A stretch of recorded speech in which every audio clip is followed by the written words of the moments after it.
अच्छा, ये लाल चंदन है। जी जी जी, ये आपका अंजीर हो गया। हाँ। ये चीकू लगा हुआ है। अच्छा, हाँ, ये देखिए, ये कौन सा अमरूद है? ये इलाहाबादी सफेदा। अच्छा जी जी, हाँ। ये एप्पल बेर है और इसके भी 20 में पानी। अच्छा, खेत का पानी में कहीं जाने नहीं देता, ये पूरा स्टोर से पूरे कनेक्टिंग बनी हुई है, समझ लीजिए।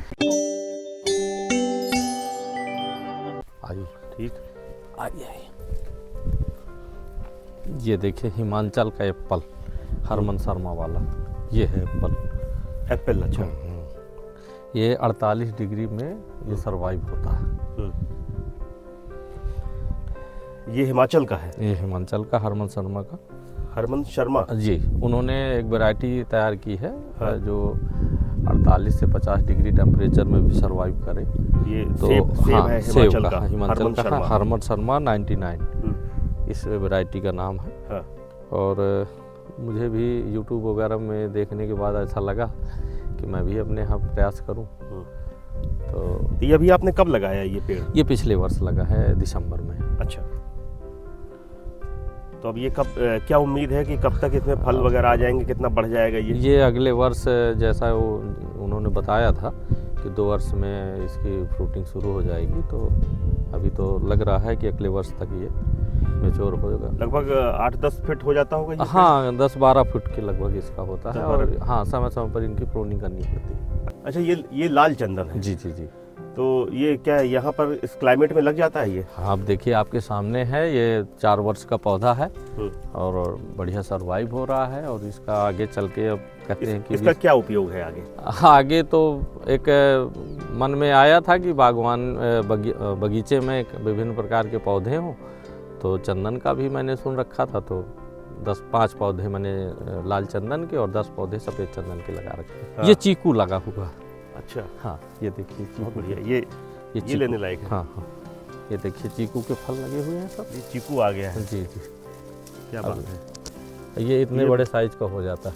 हाँ हाँ, ये भी छोटे छोटे फल हाँ, लगे हाँ, हुए हैं। ये चीकू के। हाँ। जी जी, ये अभी बड़ा ये अभी कितने बढ़ जाएंगे ये इतना आकार हो जाएगा, नींबू के आकार के हो जाते हैं। साइज अच्छा होता है इनका। अच्छा। टेस्ट बहुत अच्छा है। तो एक पेड़ में लगभग कितने चीकू लग जाते हैं, कितने किलो के हिसाब से? अब इधर मुझे लगता है पिछले वर्ष करीबन 5-6 किलो के लगभग था। इस साल ज़्यादा फ्रूटिंग आई हुई है, तो ज़्यादा हो सकते हैं। पेड़ भी बड़ा हुआ है जी। तो ये मेरे पौधों के ही इनका कटाई छटाई का बहुत महत्वपूर्ण है। अच्छा। हाँ, ये जो अमरूद देख रहे हैं, आम देख रहे हैं, इनमें प्रूनिंग बहुत ज़रूरी है। समय से अगर इनका हम देख रेखभाल नहीं ये क्या होती है? ये इनको जैसे सीजन निकलने के बाद जो अमरूद होता है, विशेष रूप से अमरूद के बारे में बताता चलूँ। हाँ। जो अक्सर लोग गड़बड़ कर देते हैं या जानकारी के अभाव में उसको छोड़ देते हैं। पौधे में जितना हम इनकी कटाई छटाई करेंगे, तो जो नया जो कल्ला डेवलप होता है, नई जो शाखाएं बनती हैं और नई शाखाओं में ही फूल और फल लगते हैं। तो इनको हमको मई माह में इनकी हार्ड प्रूनिंग हम लोग करते हैं। इनका आकार प्रकार देते हैं, ज़्यादा हाइट ना जाने पाए ताकि तोड़ने में हमें सुविधा हो। और मार्च के बाद हम लोग इनका पानी बंद कर देते हैं। इनको सुला देते हैं, सुप्तावस्था में ये चले जाते हैं और ऐसा लगता है कि ये पेड़ सूखने वाला है, सूखता नहीं। और फिर जैसे ही मानसून शुरू होता है, इनमें जैविक गोबर की खाद, वर्मी कंपोस्ट और डीप कंपोस्ट वगैरह दे करके फिर ये जो है, जैसे ही मानसून शुरू होता है, इनमें फुटाव शुरू हो जाता है। और विशेष रूप से हम लोग मृग बहार, जैसे जुलाई में जिसमें फूल आते हैं और फल लगते हैं, नवंबर से इनका फल आने लगता है। मतलब आप पौधे को पूरी तरह कंट्रोल करते हाँ, हैं? कंट्रोल करना पड़ता है। कैसे, कब वो सो जाएगा और कब फिर से जाग जाएगा? अगर इसका प्रबंधन न करेंगे तो अमरूद 3 बार फल देता है, मृग बहार, हस्त बहार और अम्बे बहार। तो उस दौरान जो है, जो बरसात में फल आता है, वो बहुत टेस्टी नहीं रहता, छोटे साइज का होता है और उसमें कीड़े लगते हैं और पेड़ की हमारी ताकत चली जाती है। तो पूरी एनर्जी पेड़ की स्टोर रहे। और ख़ासकर जो सर्दियों की जो फसल होती है, जिसमें साइज अच्छा आता है, शाइनिंग अच्छी आती है, उसके लिए हम लोग पेड़ों को बचा के रखते हैं। नमस्कार, मैं हूं सचिन चतुर्वेदी और आप देख रहे हैं बुंदेलखंड न्यूज़।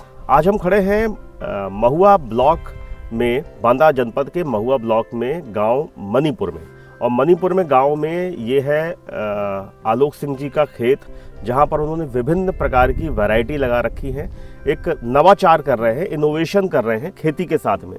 मूलतः पेशे से शिक्षक है, आलोक जी, लेकिन खेती इनका एक शौक बन गया है और उस शौक के चलते ये बार बार अपने गांव पर आते हैं, ध्यान देते हैं और नई नई विधियाँ, नई नई वैरायटियाँ लेकर के आते हैं और यहाँ पर उसको एग्जीक्यूट करते हैं। तो बहुत सारी चीज़ें लगाई हैं इन्होंने, हम आज वही देखने आए हैं कि इन्होंने ऐसा क्या किया है जिससे बुंदेलखंड में खेती की दिशा को ही नई दिशा दी जा सके। तो आलोक जी, आपका स्वागत है बुंदेलखंड न्यूज़ में। बहुत बहुत धन्यवाद, आप सबका आभार। आप सब लोग आए, बुंदेलखंड न्यूज़ की टीम यहाँ पर आई है, मैं इनका हृदय से स्वागत करता हूँ। मेरा नाम आलोक सिंह है, जैसा कि अभी आपको बताया गया, और मैं पेशे से अध्यापक हूँ डीएवी इंटर कॉलेज बांदा में। इधर 2017 में मेरे साथ एक कैजुअलिटी होती है। मेरा 2.5 वर्ष का बच्चा जिसके बाई बर्थ होल रहता है वो नहीं रहता है, तो उसकी याद में मैं बहुत ही विचलित और मन मेरा अशांत रहता था, संसार मुझे अजीब सा लगता था। फिर अंतर मन से मेरी ऐसी कुछ प्रेरणा आई कि मुझे उसकी याद में कुछ पौधे लगाने चाहिए। उसी निमित्त जब मैं यहाँ अपने आया तो मैंने देखा कि मेरे पैतृक भूमि का कुछ हिस्सा अनउपजाऊ बंजर पड़ा हुआ है, जो एक चारागाह के रूप में था। फिर मैं यहाँ पर आया तो मैंने धीरे धीरे लेबलिंग वगैरह, खेतों की मेड़बंदी करा करके, और यहाँ सबसे बड़ी विषम परिस्थितियाँ ये थी कि मिट्टी अनउपजाऊ थी और साथ में यहाँ पानी का बड़ा संकट है। हमारे यहाँ 140 फीट के नीचे पत्थर पड़ जाने के कारण से ऊपर का ही 1 से 2 इंची 1.5 इंची पानी ही हमको प्राप्त होता था। उसके लिए मुझे इस इलाके में जो सबसे ऊंचा है, गांव का सबसे ऊंचा वाला भाग है, तो उस कंडीशन को ध्यान में रखते हुए फिर मैंने सबसे पहले खेत तालाब योजना जो कृषि विभाग से संचालित है उससे मैंने तालाब का निर्माण करवाया, और जो मेरे खेतों का पानी है उनको सब वर्षा की प्रत्येक बूंद को संरक्षित करने का काम किया, ताकि मैं अपने पौधों को पानी की प्यास बुझा सकूँ। इसके बाद फिर मैंने यहाँ पर विविधतापूर्ण जैविक बागवानी का जो मैंने संकल्प किया, तो उस संकल्प यात्रा में आज मेरे पास अमरूद के 300 पौधे हैं और आम के करीबन 150 पौधे हैं। इसके साथ साथ मैंने जो देश में बहुत सारी वैरायटियां हैं, नए नए खोज हो रहे हैं, उन सब की मेरी चाहत होती है कि मैं भी 1-1 या 2-2 पौधे उनको यहाँ के लगाऊं, और वो सर्वाइव होते हैं कि नहीं। उसी उपलक्ष्य में मैंने यहाँ पर हरमन शर्मा जी का 99 जो एप्पल है वो लगा रखा है। एप्पल बेर है, चंदन है, चीकू है, अंजीर है, और महोगनी है, मीलिया दूबिया है। यहाँ का इलाका बड़ा गर्म रहता है, तो बाग को लू के थपेड़ों से बचाने के लिए मैंने चारों तरफ जो है सागौन और मालाबार नीम के पेड़ लगा रखे हैं, ताकि गर्म हवाओं के थपेड़ों से बाग की मैं सुरक्षा कर सकूं। जी। तो क्या इससे आपको लगता है कि ये बुंदेलखंड के इस गर्म माहौल में ये पेड़ कारगर साबित हो जाते हैं?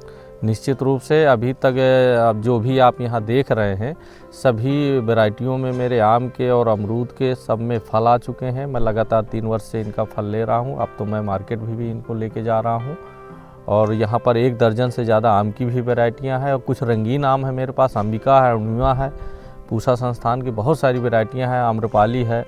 तो इन सब चीज़ों को मैंने यहाँ पर कर रखा है। और अमरूद की जो वैरायटियाँ हैं यहाँ विशेष रूप से जो लखनऊ 49 है, हमारे बुंदेलखंड के लिए बहुत ही यहाँ पे सूट कर रहा है। इसके अलावा भी अमरूद में पिंक ताइवान है, ललित है, धवल है, श्वेता है, और हिसार सफ़ेदा भी है कुछ पौधा, और इलाहाबादी सफ़ेदा है। इस तरह से 1 दर्जन वैरायटियाँ हैं, और बड़ी खुशी होती है कि यहाँ पर मेरे यहाँ की मिट्टी अनउपजाऊ थी, लेकिन मैंने इसके लिए फिर जो कहना चाहिए कंपोस्ट की खाद का विशेष रूप से बहुत यहाँ पौधों को और खेतों में डाला है। साथ में जो मेरे पेड़ों की पत्तियाँ जो कटाई छटाई प्रूनिंग के बाद ये निकलती है, इनको लीफ कंपोस्ट को भी मैं गड्ढों में तैयार करके फिर यहाँ पर पौधों को देता हूँ। तो कुल मिला करके यहाँ के जो फल हैं और यहाँ की मिट्टी में भी अब वो सौंधापन आ चुका है। अब विशेष रूप से जीवामृत का जो मैं यहाँ प्रयोग करता हूँ। ये जीवामृत हाँ, क्या है? जीवामृत है, इसमें जो गाय का गौमूत्र है और गाय का गोबर है, इसमें 2 किलो गुड़ पड़ता है 1 ड्रम बनाने में, और 1 किलो बेसन, और पीपल या बरगद की पेड़ की 1 किलो मिट्टी। इसको हम इकट्ठा करके करीबन 10-12 दिन में ये तैयार हो जाता है, फिर पौधों को देते हैं। तो बहुत सारे लोग कहा करते हैं कि आपका अमरूद क्यों मीठा है, तो मैं कहता हूँ मैं इनको गुड़ खिलाता हूँ। तो गुड़ एक्चुअली वो घोल के रूप में जब पौधों में पहुँचता है तो उसमें जो सौंधापन और मिट्टी में जो परिवर्तन आता है उससे फल में बड़ा अच्छा साइज भी उसका अच्छा मेंटेन होता है, चमकदार होता है, स्वादिष्ट बहुत होता है। तो ये कुछ प्रयोग हैं और लोग कर रहे हैं। मैं भी ऐसे ही आप सब लोगों के माध्यम से जानकारी इकट्ठा करके कुछ नवाचार करता रहता हूँ जी। तो कितना फ़ायदा हुआ आपको? आप कितने वर्षों से खेती कर रहे हैं ये जी। तो जिसकी वजह से आप हर साल कुछ ना कुछ आपको फ़ायदा भी समझ में आ रहा होगा जी। कि घाटा लग रहा है आपको? नहीं, क्योंकि नहीं, बुंदेलखंड में बहुत सारे अधिकांश किसान घाटे में हैं, बहुत सारे आत्महत्या कर लेते हैं इसी चक्कर में। तो आप क्या कहना चाहते हैं इस बारे में? नहीं, मैं ये कहना चाहता हूँ कि देखिए कुछ भी हो, अगर कोई भी कार्य किया जाए जुनून से, लगन से, और ये मिट्टी की तो ये धरती माँ का ये वरदान होता है कि जितना हम श्रम करेंगे उसी अनुपात में वो तो सबका पालन पोषण करती हैं। तो निश्चित रूप से अगर हम यहाँ कुछ अच्छा प्रयास कर लें तो 3 वर्ष पूर्ववत पौधों को अगर हम पाल लें तो ये पौधे बहुत लंबे समय तक 20-25 साल तक, 30 साल तक हमारा साथ देंगे। और एक धारणा है हमारे यहाँ बुंदेलखंड में कि पेड़ लगा देते हैं तो हमारी खेती नहीं होगी। अभी आप देख ही रहे हैं कि इधर 2017 में मैंने बागवानी शुरू की थी। 2017 से मैं लगातार अंतः से फसलें ले रहा हूँ, इंटरक्रॉप ले रहा हूँ। अभी आप देख रहे हैं यहाँ पर इस साल आम के बगीचे में सरसों देख रहे हैं। इसके पहले मैं यहाँ गेहूँ लेता था। तो कुछ परिवर्तन करते रहते हैं। तो ये धारणा बदल देना होगा हमें।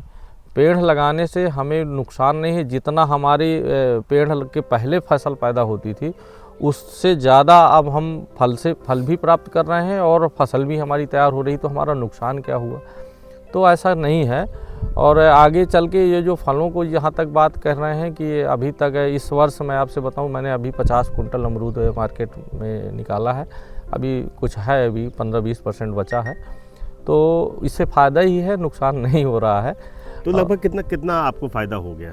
अभी तक तो मान के चलिए 1.25 लाख रुपए मुझे अमरूद में मिला है जी। और इसके बाद मेरी ये फसल तैयार हो रही है और अब आम का सीज़न आ रहा है तो मैंगो से भी मिलेगा। तो अगर हम पूरे साल भर की बात करें, साल भर में जो भी फसलें होती हैं जी। आप उगाते हैं, प्रोसेस करते हैं, जी। तो उसमें आपको कितना एक फ़ायदा एक साल भर में एक निकल आता है और कितने बीघे से निकलता है ये भी थोड़ा सा बताइए। एक्चुअली ये पूरा बागवानी और ये जो एरिया है 2 हेक्टेयर का है और इसमें करीबन 2.5-3 लाख रुपए मुझे जो फसलों के भी और फलों से भी मुझे प्राप्त होता है अभी। साल भर में 2.5-3 लाख रुपए आपको इससे मिल जाता है जी। तो मतलब बांदा क्या, हम पूरे बुंदेलखंड की बात करें, पूरे बुंदेलखंड का क्लाइमेट लगभग ऐसा ही है, थोड़ा 19-20 हो सकता है। जी।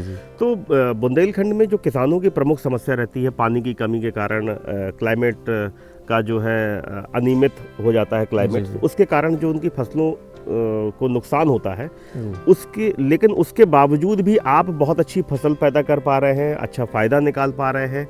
तो एक संदेश क्या देना चाहेंगे कि यहाँ के किसानों को बुंदेलखंड के? मैं अपने जनपद के और खासकर बुंदेलखंड के समस्त किसानों से बड़ा विनम्रतापूर्ण आग्रह करना चाहता हूँ कि हम खेती में कुछ जो हमारा परंपरागत हम लोग खेती कर रहे हैं उसके साथ साथ हमें खेती में 4 चीज़ों को समाहित करना होगा अपने खेत में, जो मूल तभी हम यहाँ पर कुछ अच्छा कर पाएंगे। सबसे पहले हमें एक हिस्से में अपने खेत को 4 भाग में बांटना है अपने इलाके को। एक हिस्से में हम परंपरागत खेती कर लें, एक हिस्से में हम बागवानी कर लें, एक हिस्से में हम जल संरक्षण के लिए तालाब का व्यवस्था कर लें और एक हिस्से में हमें गौ माँ को पालना बहुत ज़रूरी है। खेत में गौ माँ का होना बहुत वरदान है, क्योंकि मैं जहाँ तक मेरा मानना है कि गौ माँ के पैर अगर खेत में पड़ेंगे तो खेत की दशा ऑटोमेटिक सुधर जाएगी, रोग बाधा नहीं रहेंगी। और फिर उनके जो गोबर है और गौमूत्र है उससे जो हम जीवामृत वगैरह बनाते हैं, घन जीवामृत बनाते हैं, वो हमारे लिए बहुत उपयोगी होता है। मतलब जैसे किसान आमतौर पे क्या करते हैं कि पूरा खेत होता है तो पूरे खेत में फसल उपजाने की सोचते हैं। जी। एक इंच जमीन पर भी उनकी कोई ना कोई फसल खड़ी हो। जी। लेकिन आप कह रहे हैं कि खेत में मात्र 1/4 में ही आप केवल फसल उगाएं, 1/4 में आप तालाब खोदें, 1/4 में बागवानी करें, 1/4 गौ माता के लिए छोड़ दें। जी।